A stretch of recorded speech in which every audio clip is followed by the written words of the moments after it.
Friend, YouTube video ভাইরালের জন্য এই ভিডিওতে আপনাকে 3টি উপায় বলবো।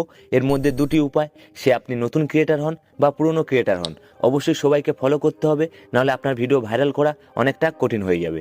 তা চলুন বন্ধু, প্রথম উপায়, আপনার ভিডিওর জন্য ভালো টাইটেল লিখতে হবে। দেখুন, একটি ভালো টাইটেল লেখার জন্য আপনি একটি কাজ করতে পারেন। টাইটেল সবসময় ছোট লিখবেন এবং সরল লিখবেন, এবং আপনার টাইটেলের মধ্যে ভিডিওতে যা দেখাবেন অবশ্যই ফুটিয়ে তুলবেন, এবং আপনার টাইটেলের জন্য একটি আকর্ষণ ছুঁড়ে দেবেন, অর্থাৎ একটি প্রশ্ন ছুঁড়ে দেবেন, যাতে অডিয়েন্স দেখে ক্লিক করে, তবেই ওই ভিডিও ভাইরাল হওয়ার সম্ভাবনা অনেকটা বাড়বে। কিন্তু দ্বিতীয় উপায়, অ্যাভারেজ ভিউ ডিউরেশন, অর্থাৎ আপনি যে ভিডিও বানাবেন অবশ্যই সেই ভিডিও যেন অডিয়েন্স বেশিক্ষণ দেখে।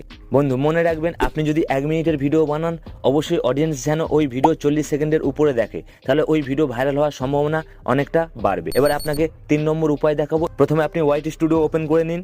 ওপেন করার পরে অ্যানালিটিক্স এই অপশানে আপনি চলে আসুন। আসার পরে টপ কন্টেন্ট এর উপরে আপনি ক্লিক করুন। কোন ভিডিওগুলো সবচেয়ে বেশি ভিউ আনছে এর উপরে আপনি